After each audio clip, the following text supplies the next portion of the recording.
Okay. I've started recording it. Thank you, sir. No problem.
Okay.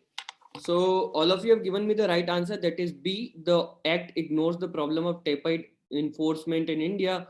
So this is something that the author talks about, that we should not increase the fine, rather we should focus on enforcement. And by our discussion, this question must have become easier for you to answer. Now going to 1.3.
Uh, Hi Ravi, are you new to this batch? Ravi Kumar, Yes, sir. are you new to this batch?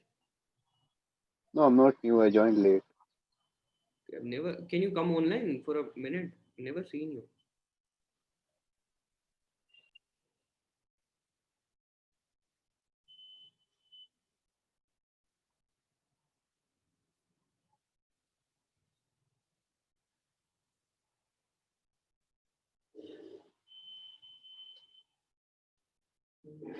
Okay.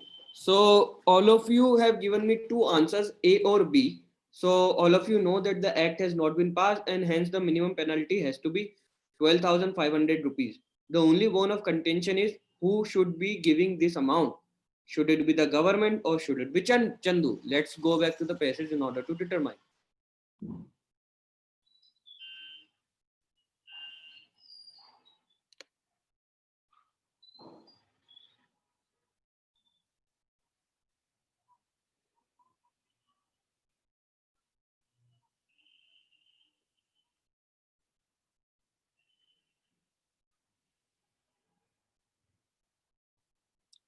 Okay.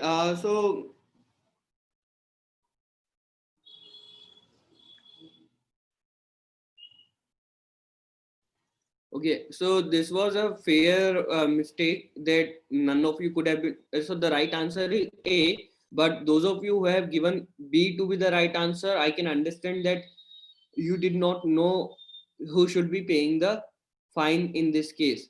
But anytime something that you should always remember, that the compensation is always given by the government.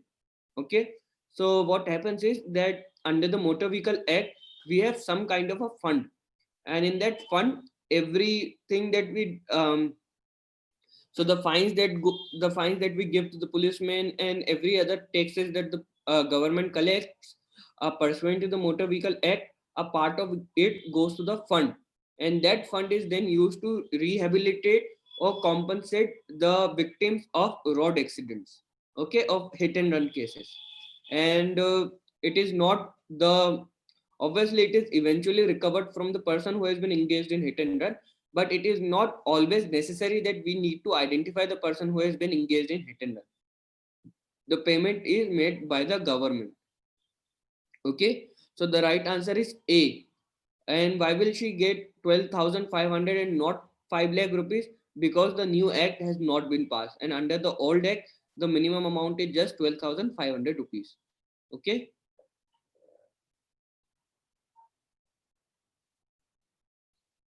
Question 1.4.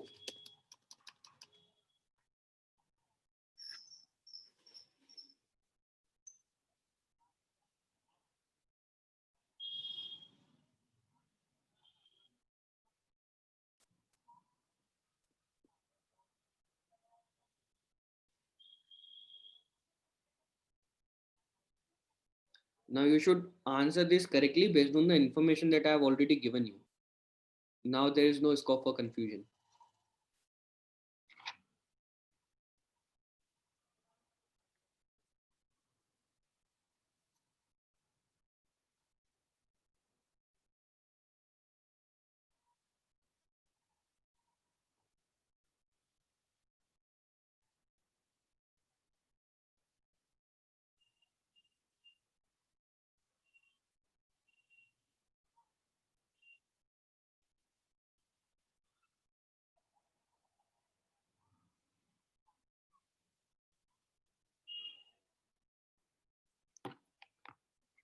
Okay, so all of you have given me the right answer. It is D. Ranga is to be paid a compensation of rupees 2 lakhs by the government.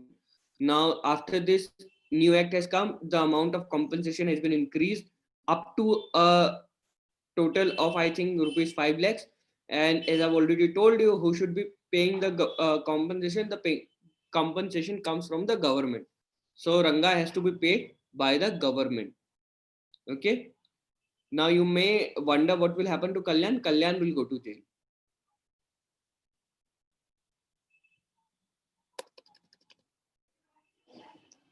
Okay. 1.5.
Okay. So who should be paying in case of a defective product that has been supplied and it has been rolled back?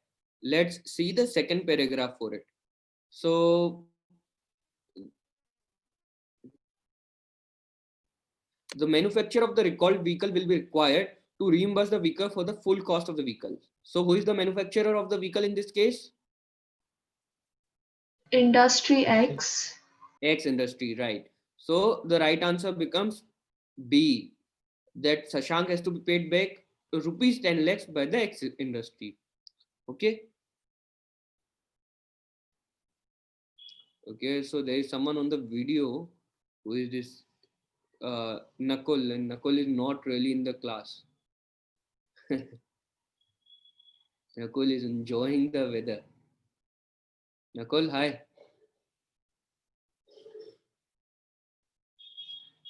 Hello, sir. Hi, what are you doing, Nakul?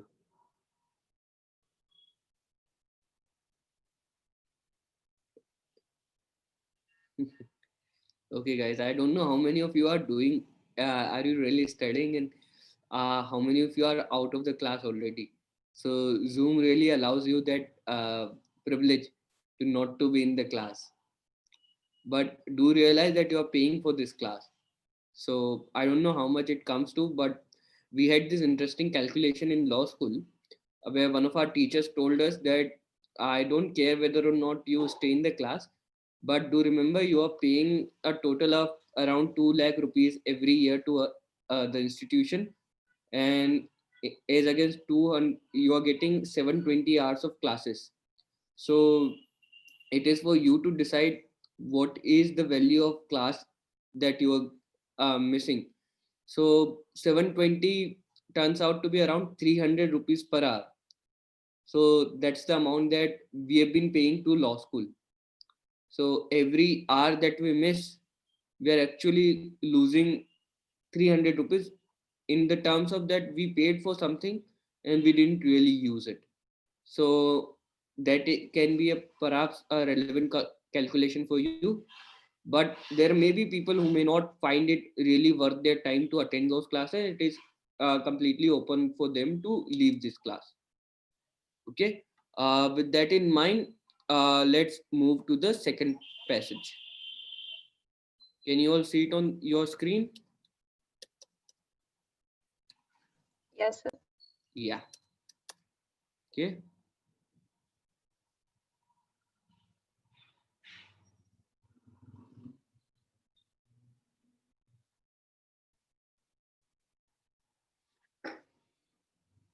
You have until 5:09 to read this passage. It's 5:06 right now.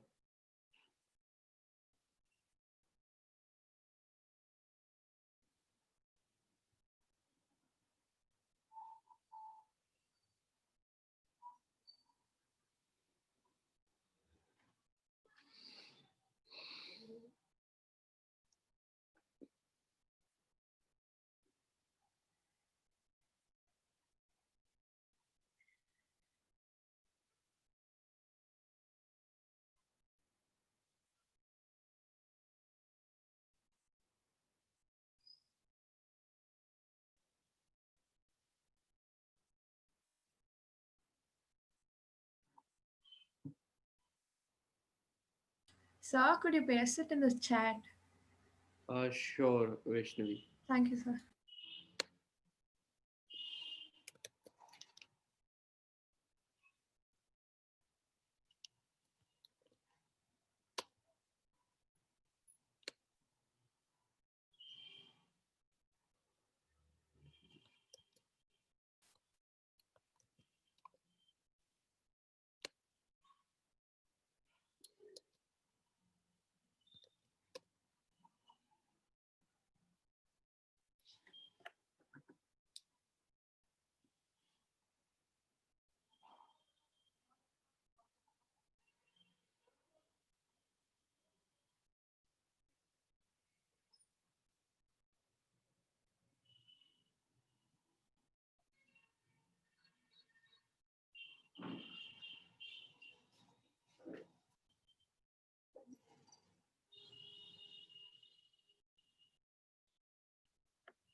Okay, Advait, you have already read it. Nice.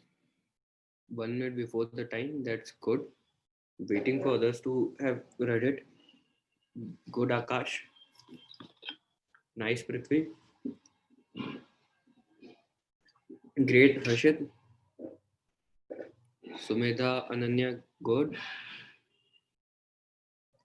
Yes, Bhumika. Rohan, Pratyush, Divya, great.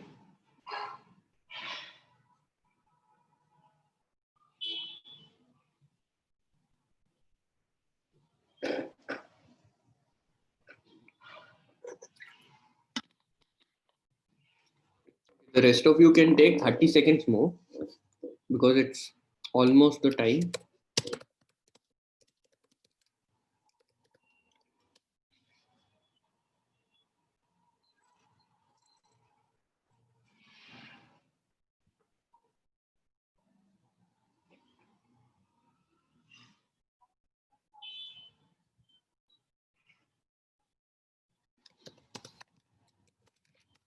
Can you see my screen right now? Okay, nice. A lot of you have read it. Okay.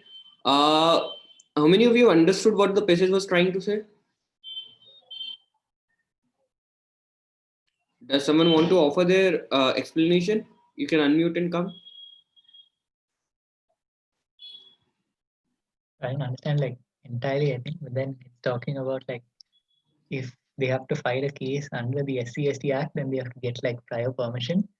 I think that was the order that was given before in like March 20th, 2018. But now a bench of like more number of judges have ruled that out. They said that that's not necessary because it's like discriminatory. Correct, correct. Fair understanding. Really glad that few of you were able to understand what it said.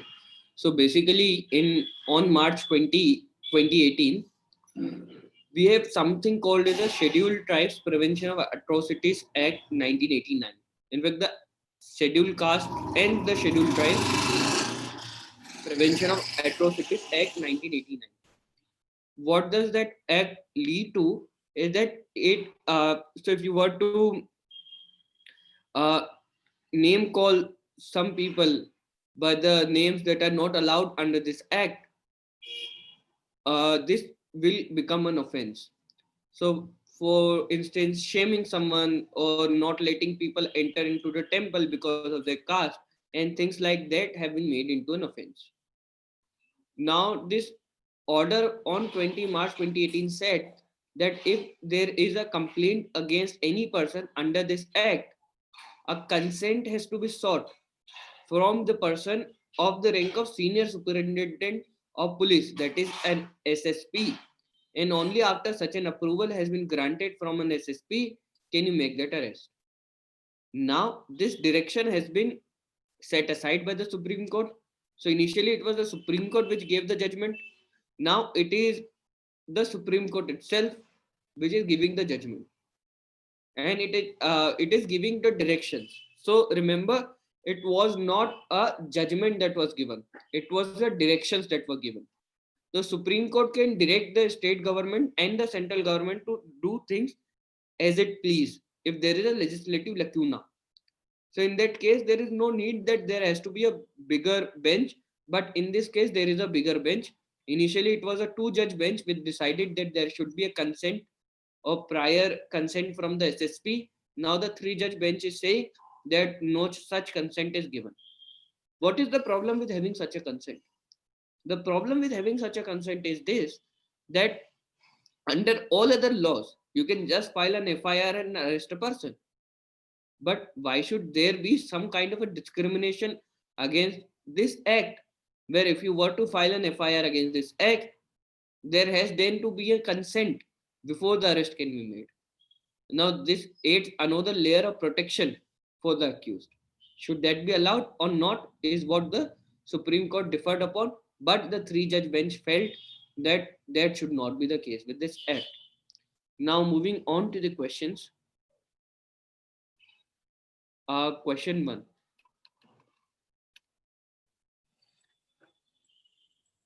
Okay, I think I've already explained you question one.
Okay, Megha, what's your answer? Sir, I chose B. Why so? Quite frankly, I didn't understand the entire passage. I just thought B sounded good. Okay. So I really didn't understand properly. I just thought Okay. B was somewhat similar to what you said. Did you also not understand what I tried to explain? That's what, based on your explanation, I thought B was the answer. Okay. You should really ask in that case. I'm happy to explain it Right, again. right. I'll explain it again for the benefit of the class. That Yes, sir. right now, the earlier after 2018, the position was that an FIR can be filed, the consent has to be sought, and then the arrest can be made. Only with SC/ST Prevention of Atrocities Act. Now, the court has removed this middle ground of obtaining consent. So now the FIR can be filed and the person can be arrested. So that is the only change. Now, does it make the position clear to you, Megha? Okay, so it's D, not B. It's A. Okay, so let me just process what you said. I think I'm a little confused. Okay, okay. Okay, let me write something for all of you. 20 March 2018, FIR,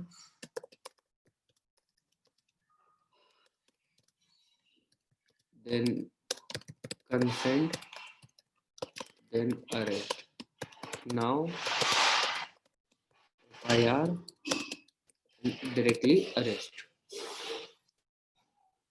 Yes, sir. Got it. Okay. Yes, sir.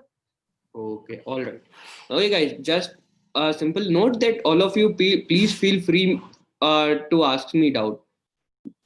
There are times when we are not able to understand when someone is saying something, so that we can adopt other means of communication. I can perhaps write it or probably present the information in some other form for your understanding. Because if you have not understood the passage, it will make it really tough for you to follow the rest of the discussion which we do. Okay. And like Megha has done, she has told me what her answer is, so that I'm able to uh, probably bring her in and understand and catch her that she has not understood it, and that has allowed her to understand the passage further. So if you will answer all of these questions in the chat box, that will also allow you such an opportunity. With that in mind, let's go to 2.2. The answer to 2.1 is A.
Okay, so I have some answers from you in 2.2. Let's see. Mm, who is saying what?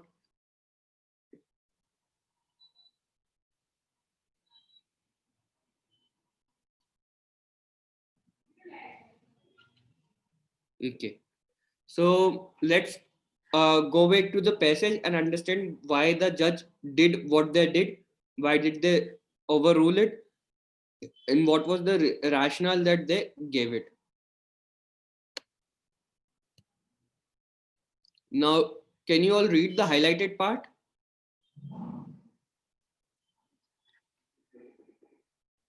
Please take a second or perhaps 15 seconds to read this highlighted part.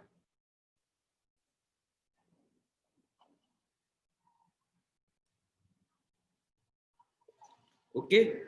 Now let me go to Bibha. Bibha, why do you think C is the right answer?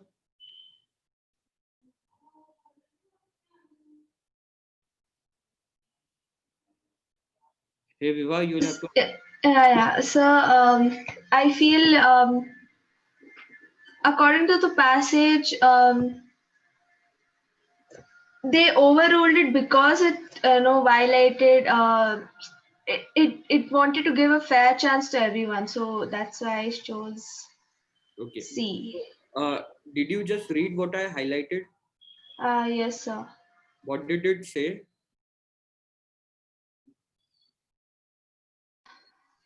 I did not quite understand the those two lines, so I don't know. Let's see. Criticizing the verdict which provided for prior sanction from the appointing authority before the arrest of a public servant under the SC/ST Act, the bench said that it is contrary to legislative intent and not at all statutorily envisaged.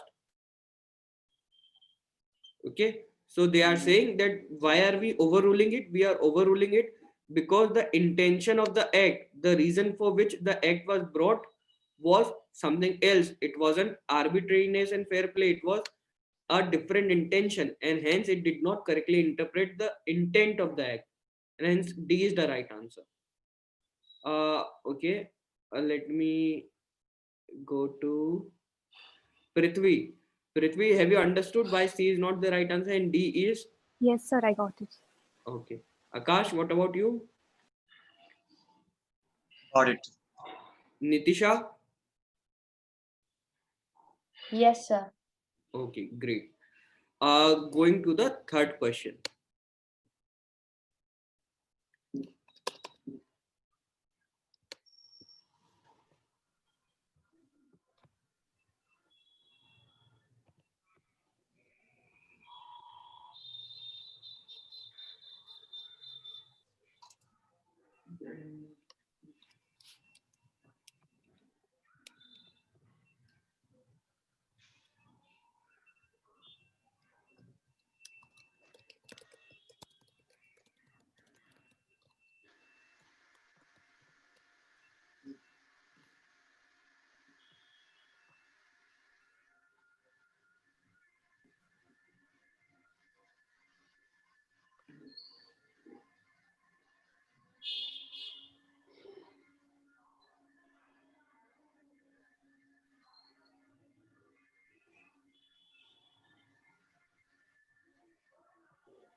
Okay. So, as I have given you this metric, we'll just have to understand the date on which this new decision came. Sorry. Okay. So, we will have to understand what was the date on which this decision come. Okay. When did the three-judge bench overrule it? Yeah. October 2019. October 2019. And this arrest is happening when? After January 1, 2020. And hence Mohan's arrest is his arrest is lawful. So the right answer is B. Because there is no reason for the policeman to go and obtain the consent of the appointing authority or the SSP. Now, question 2.4.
Okay. So if you'll remember, the Supreme Court said that there has to be no discrimination between people of scheduled caste and people not falling in that category. But it did it say anything respect of the reservation should go? It just said that there can possibly be a time when all of us will not need this caste distinction, but it wasn't sure if such a time has come. It was just imagining an utopia. It never said that a reservation should go away or reservation should be there. So right now, because a reservation is there, current petition will fail. Okay, as it is based on an observation of the case and not ratio of the case. The ratio of what is the verdict of the case? The verdict of the case is that there should not be a prior consent before the arrest. Just that. Does it talk anything about the reservation? No. And therefore his petition will fail. Does anyone have any doubt in this? Okay, going to 2.5.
Okay, so can Mr. Rakesh be arrested?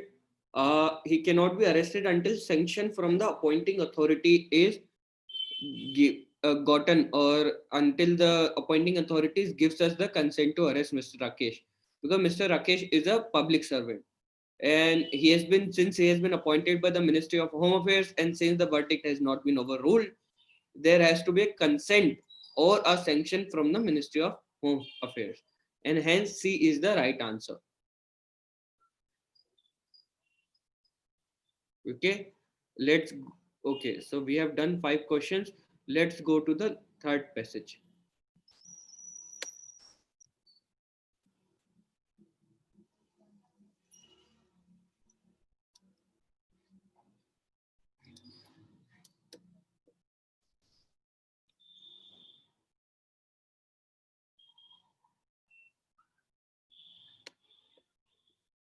You have until 5:33 to read this passage.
Okay, final minute, guys.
Okay, fine. Uh, I've given you a lot of time, and a lot of you have read it in less than 2 minutes, and that's an encouraging sign that you are now starting to read good and complex, slightly good length and complex natured passages in lesser time than I would want you to, and that is a very good sign. Now, let's understand what the Act talks about. The Act talks about the Protection of Children from Sexual Offences Amendment Act. So there is already an act in the Parliament Act in India which prevents any kind of sexual abuse of children. While sexual abuse against any person, male, female, adult, children, is prohibited in India, but if such an act is committed against a child, that is given more consideration, and the fact that you are committing something against child, you are given more punishment, because we believe that child require more protection than the adult do, and that is what our society provide by the means of the law. Now in this case, what is happening is there is an amendment, and there are few things that the act is introducing or amending. Now, regardless of whether you shot a child pornographic material or not, the very fact that you have it in your mobile phone or any of the storage device will make you liable under the act. So not only can you not share and see and probably record the child pornographic material, you also do not need to store it, because the moment you store it, you either have to inform the authority that such a such material has come to me, please go and identify the perpetrator. But if you do not do it, it will be assumed that you wanted to do or use it or witness it or perhaps enjoy the material, and that has been criminalized. Now there are a host of other amendments that the amendment does, and that is all been mentioned in the passage. Now let's go and solve the questions. 3.1.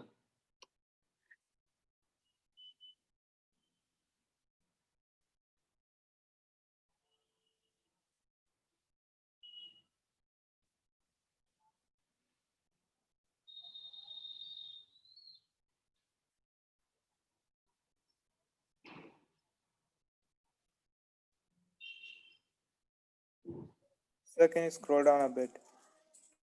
Sure.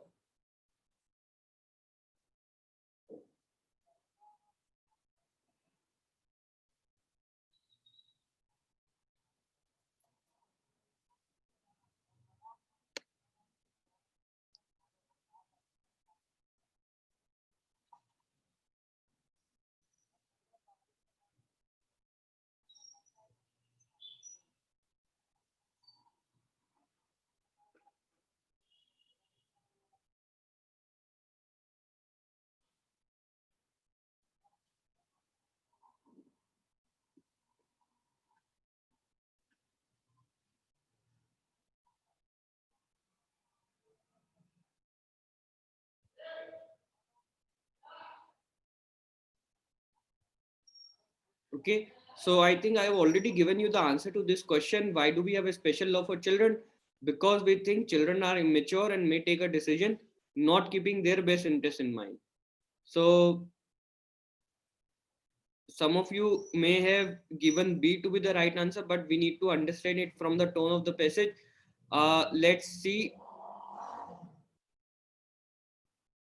where are we getting this from the passage. Can you all read the highlighted part?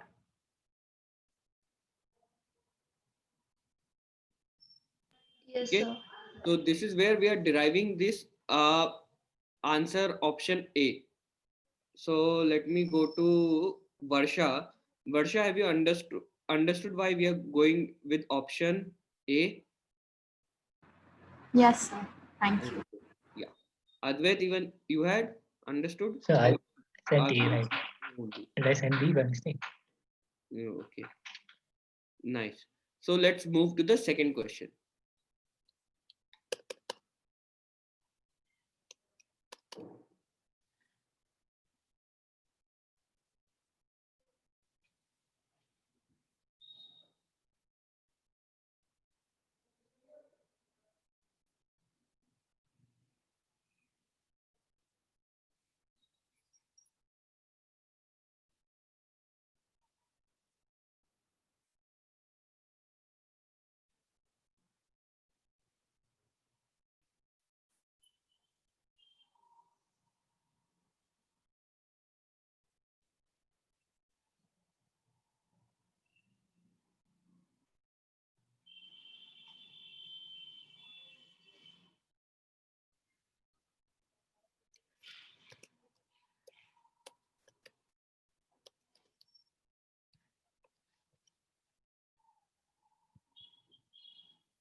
Okay, what do you think is the assumption here?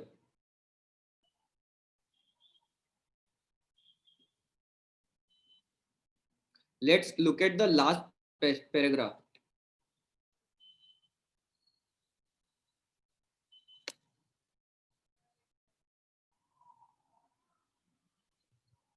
It is the assumption that we talked about in the first analysis that we did on the whiteboard, that the higher the punishment, the lesser, the more the deterrence.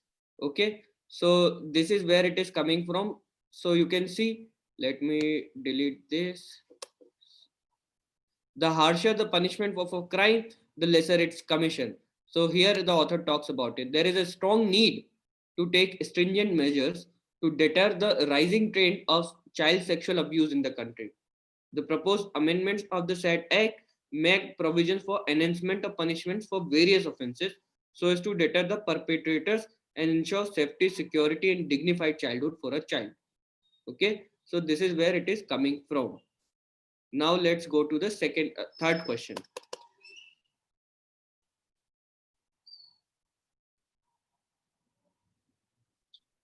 So what is the answer for the second one? B, 3.2? B Bombay. Okay.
Okay. So who do you think is liable between Sudipta and Abhilash?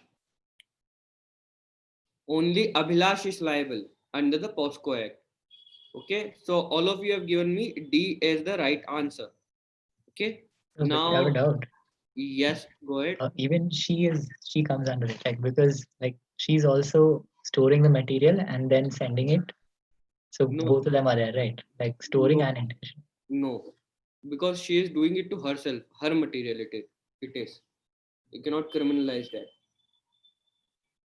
Okay. So it depends on the person. Like, Yes, yes. So can I, Advait, so let's say you beat yourself really bad, okay? So you just thrash your own head into the wall. Can I punish you for grievous hurt? yes, honestly, no. It's like I remember reading somewhere that even like the victim themselves are sometimes prosecuted in these kind of cases. No, they are not. Yes, Unless got it. obviously Sudipta had a peek of her, an inappropriate picture of her with her boyfriend. In that case, she would have been liable. But then again, we will have to see the age of the boyfriend. Yes, got it. Yeah. Okay. Going to 3.4.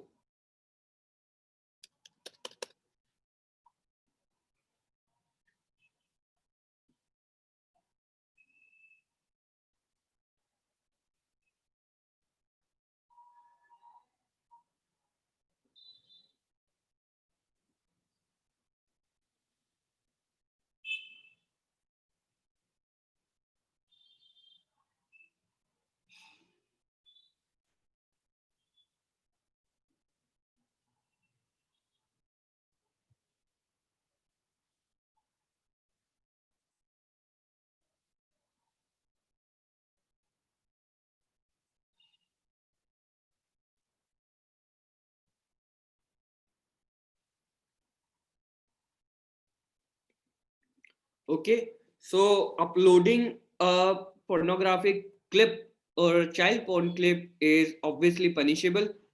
Now we have to determine, is the transmission of such a clip also punishable?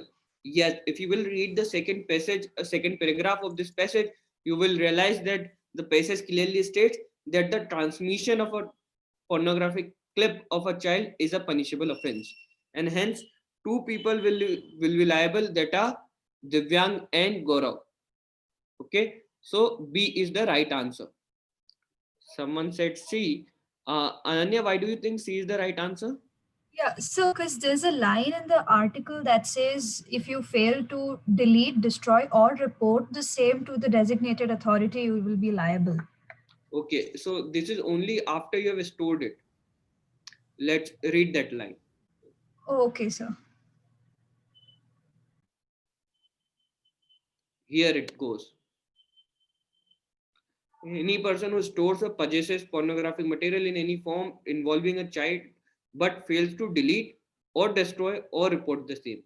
So if you have it in your storage, you should either delete it forthrightly, destroy it, or just report it. So if you want to keep it, you should report it, because you might just want to keep it for the sake of the evidence to the authority. In that case, you should report it. But if you have no such intention, you should delete it immediately, and that is what he has done. He's instantly deleted it, right? Yes, sir, got it. Okay, yeah. Let's go to the fifth question in this passage.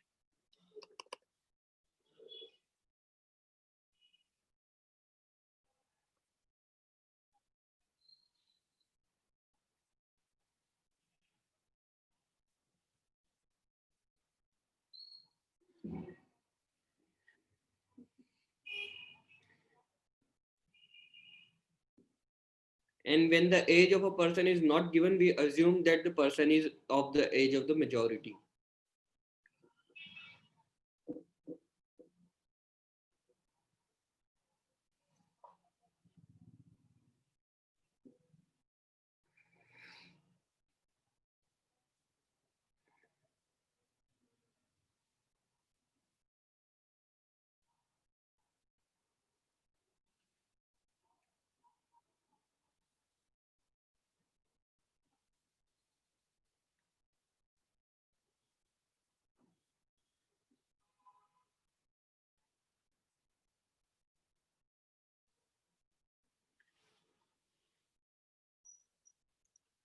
Okay, so we should remember that the POXO Act only applies to the children, and here we are not given the age of Anish and Gautam. So the fact that Anish is being or the Gautam is being shown upon cliff, we do not know whether POXO Act will apply or not. Right? Is it a child pornographic material? It's not. It's an adult pornographic material. It may be illegal, but it is not so under the POXO Act. And we just have to answer keeping the POXO Act in mind. So neither Anish nor Gautam will be liable. And all of you have given me the right answer. Now it's 5:48 already. I'm not sure if we will be able to do the next passage. So what should we do? Okay, let's do this. Let's uh, read the passage, take some time, and I'll explain you the passage, and then you can perhaps attempt the questions at your convenience. Okay, so it's 5:48 right now. You have until 5:51 to read this passage. Sir, could you please send it in the chat? Sure, sure.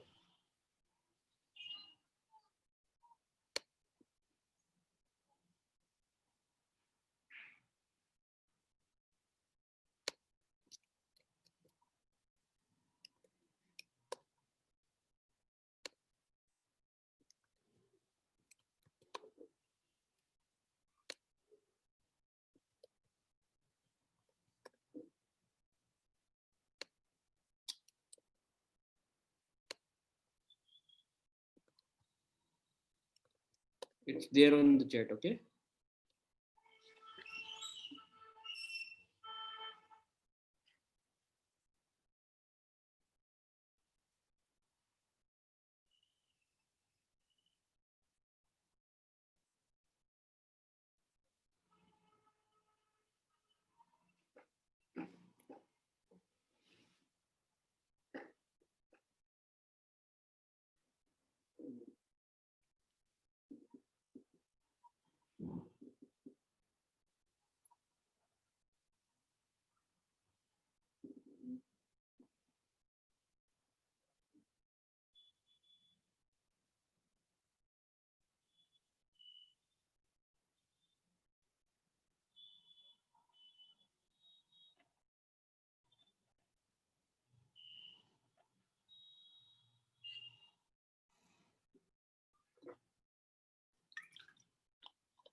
Great. One of you have already read it within time, in fact. Waiting for others to have read it. Nice.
Okay.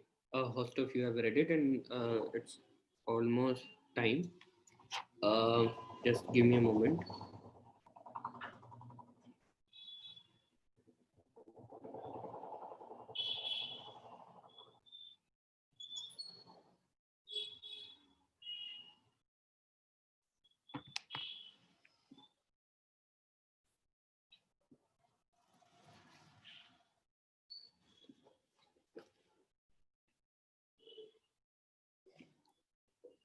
Okay. So this passage talks about one of the more controversial laws that we had last year among the host of laws that were passed. So it talks about the triple talaq bill. The triple talaq practice is a practice where a Muslim man can pronounce divorce merely by saying the word talaq thrice. So the moment he says talaq thrice, the marriage just gets annulled. Now, this is a practice that the Supreme Court said in a 2017-18 judgment that such a practice is invalid. So, regardless of what the Muslim men may say, the marriage will subsist. Now, what this bill does, because that was the judgment. Now, this bill makes this process criminalized or criminal in nature, which means that if you were to speak the word talaq 3 times with the intention of giving divorce to the woman, not only will such a word will not have any impact, but it will also make you liable for criminal punishment, that is imprisonment in a jail. Now, there are obvious fallouts to the position that the government has taken. One of these being that the purpose behind this judgment of the Supreme Court was to ensure that the marriage continues. Why do you make triple talaq invalid? You make triple talaq invalid to validate the marriage. Now, if you will make it criminalized, so the moment someone says talaq, talaq, talaq, okay, I have said it right now. But if the moment someone says it, only will it not exist, but the person will be sent to the jail.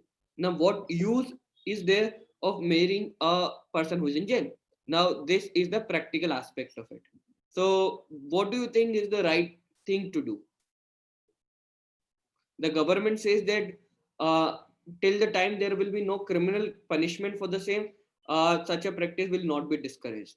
So, please unmute if you have any opinion and let me know what do you think about this practice. Or what's your stand about this?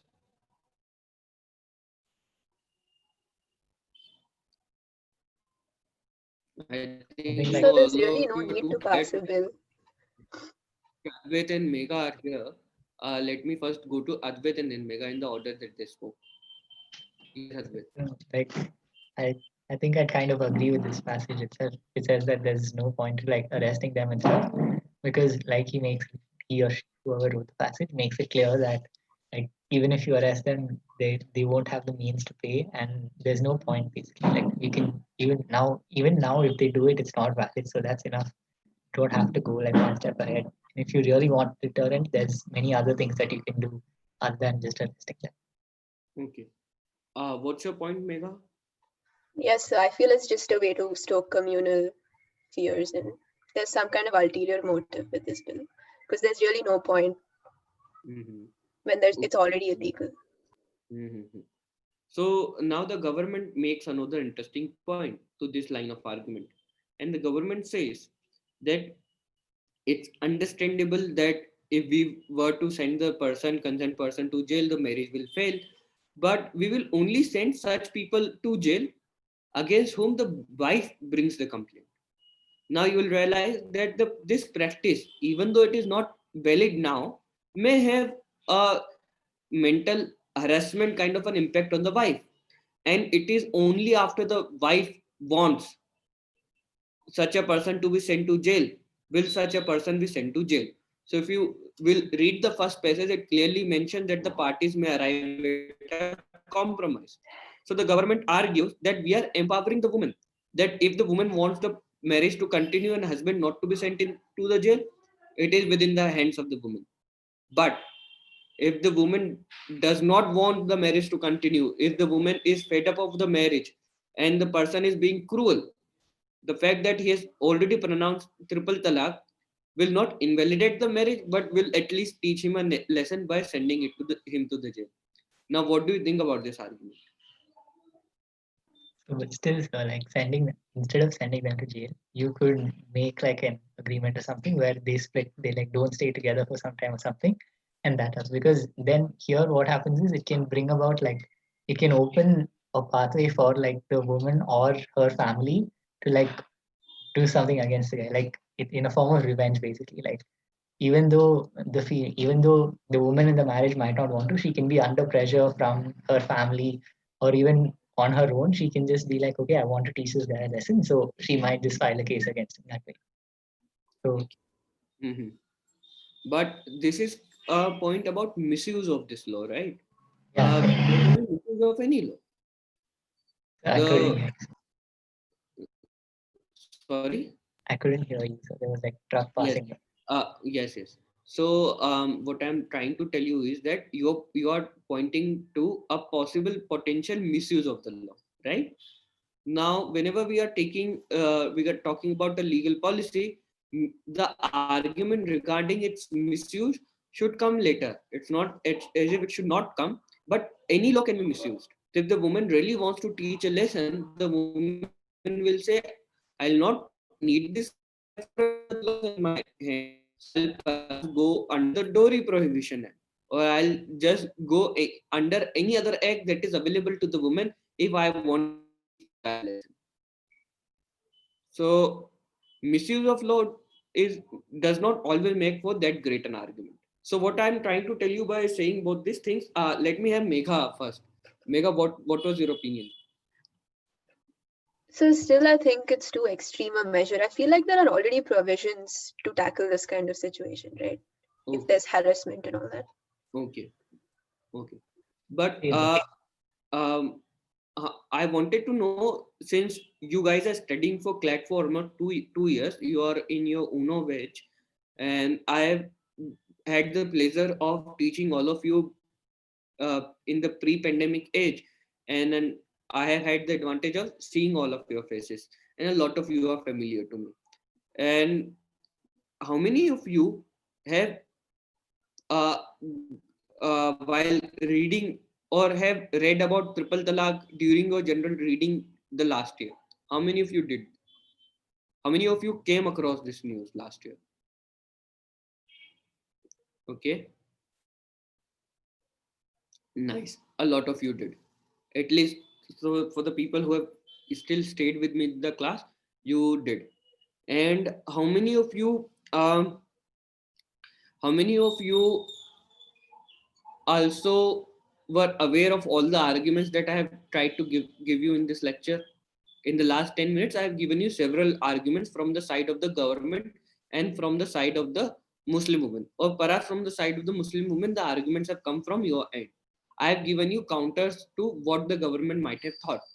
How many of you knew about these counters or knew about these arguments? Great, Nakul.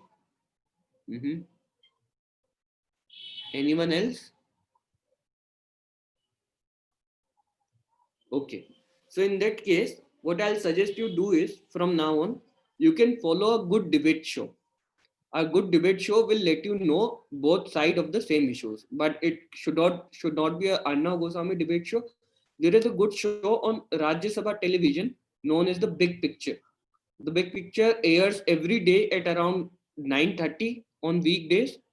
It's a 5-day program where they discuss one of the current issues, and there are several panelists, and they are not shouting over each other. They are giving well-reasoned arguments. So it may serve you, and you may choose not to watch it daily. But if there is any issue that is making headlines for a considerable period of time, if they are talking about a law, and law is something that is likely to come across, or you are going to come across it during your class or in the paper. So it serve you some advantage if you were to follow that debate on the big picture. So you can just say triple talaq, the big picture, and the programs will come. You can see them, and you can perhaps understand what the debate is all about. Okay. Is there anything else? Any of you want to discuss? I have a few doubts relating to the Okay. passage. Sure. Tell me. In the third passage, this is like something that I feel I might have interpreted wrong. Mm-hmm. And so, could you like go to the passage? Okay.